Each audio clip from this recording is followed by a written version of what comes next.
Israel की तरफ से गाजा में हमास के ठिकानों पर लगातार हवाई हमले किए जा रहे हैं। वहीं इन हवाई हमलों को लेकर स्थानीय स्वास्थ्य मंत्रालय की तरफ से दावा किया जा रहा है कि बीते रात किए गए हमले में 27 फिलिस्तीनियों की मौत हो गई। गाजा में स्थानीय स्वास्थ्य अधिकारियों के अनुसार सोमवार रात को गाजा पट्टी पर इजरायली हमलों में 27 फिलिस्तीनी मारे गए हैं। पिछले महीने हमास के साथ युद्ध विराम खत्म होने के बाद से इजराइल ने गाजा पर रोजाना हमले किए हैं। मार्च की शुरुआत से ही इजराइल ने क्षेत्र में 2 फिलिस्तीनियों को भोजन और दवा समेत सभी सुविधाओं से अलग थलग पड़ गए हैं, जिसके बारे में इजराइल का कहना है कि ये बंधकों को रिहा करने के लिए उग्रवादी समूह पर दबाव बनाने का प्रयास है। जानकारी की माने तो बेत लहिया में एक घर पर हवाई हमला हुआ जिसमें 10 लोग मारे गए, जिनमें एक फिलिस्तीनी कैदी अब्देल फतेह अबू मिहादी शामिल था, जिसे युद्ध विराम के तहत रिहा किया गया था। इंडोनेशियाई अस्पताल के अनुसार हमले में उसकी पत्नी, उनके 2 बच्चे और एक पोता भी मारा गया है।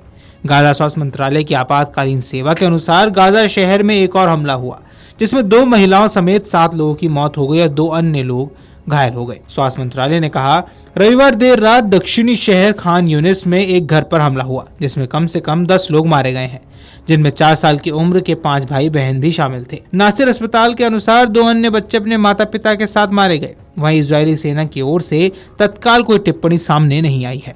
इजराइल का कहना है कि नागरिकों को नुकसान पहुंचाने से बचने के लिए हर संभव प्रयास करता है और उनकी मौतों के लिए हमास को दोषी ठहराया गया है, क्योंकि आतंकवादी घनी आबादी वाले इलाकों में काम करते हैं। गाजा के स्वास्थ्य मंत्रालय के अनुसार इजराइल के जवाबी हमले में 52,000 से ज्यादा फिलिस्तीनी मारे गए हैं, जिनमें ज्यादातर महिलाएं और बच्चे शामिल हैं। लेकिन मंत्रालय ने यह नहीं बताया है कि मरने वालों में कितने लड़ाके थे और कितने नागरिक थे। इजराइल की बमबारी और जमीनी कार्रवाई ने गाजा के कई बड़े क्षेत्रों में तबाही कर दी है और अधिकांश आबादी बेघर हो चुकी है। इजरायली पीएम बेंजामिन नेतन्याहू ने तब तक हमले जारी रखने की कसम खाई है जब तक कि सभी बंधकों को वापस नहीं किया जाता है। हमास को या तो तबाह कर दिया जाए या वो निशस्त्र होकर क्षेत्र छोड़ने के लिए सहमत हो।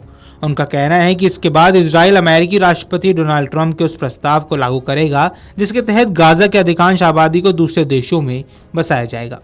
वहीं फिलिस्तीनियों का कहना है कि ये योजना उनके देश के जबरन निष्कासन के समान होगी, क्योंकि इजराइल के हमले के कारण गाजा का अधिकांश हिस्सा रहने लायक नहीं रह गया है।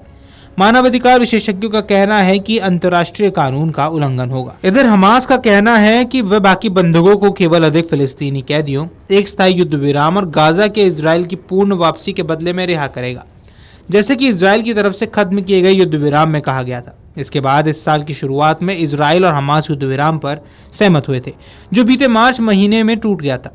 इसके बाद इजराइल ने गाजा पर बमबारी फिर से शुरू कर दी थी। दोनों पक्षों ने इसे जारी रखने में विफलता के लिए एक दूसरे को दोषी ठहराया था। इजराइल ने मध्यस्थों की योजना पर अभी तक कोई टिप्पणी नहीं की है। प्रस्ताव काहिरा में चर्चा होने वाली थी, जिसमें हमास के राजनीतिक परिषद के प्रमुख मोहम्मद दरवेश और उनके मुख्य वार्ताकार खलील अल हया करेंगे। इससे पहले हमास ने इजराइल के नवीनतम प्रस्ताव को भी अस्वीकार कर दिया था, जिसमें 6 सप्ताह के युद्ध विराम के बदले हमास से निरसशक्तिकरण करने की मांग की गई थी। शनिवार को ही इजरायली प्रधानमंत्री बेंजामिन नेतन्याहू ने एक वीडियो संदेश जारी किया।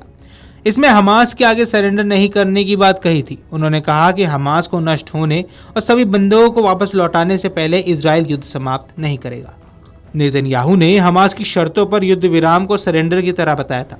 वहीं हमास ने भी मांग की है कि सभी बंधकों को रिहा किया जाने से पहले इजराइल युद्ध समाप्त करने के लिए प्रतिबद्ध हो। गौरतलब है कि हमास ने इजराइल पर एक आतंकवादी हमला किया था, जिसके बाद जवाबी कार्रवाई करते हुए इजराइल ने हमास में कई बम गिरा दिए थे, जिस कारण हमास के कई लड़ाके मारे गए थे और अब गाजा रहने वाली जगह नहीं रह चुका है, जिस कारण अब लोगों से ये अपील की जा रही है कि लोग उस जगह को छोड़कर किसी और देश में बस जाएं। वीडियो डेस्क अमरउजाला.com। देख रहे हैं तो हमारे चैनल को सब्सक्राइब कर बेल आइकन दबाएं और फेसबुक पर देख रहे हैं तो हमारे पेज को लाइक करें। 8 मिलियन प्लस सब्सक्राइबर, आपके इस भरोसे के लिए बहुत धन्यवाद।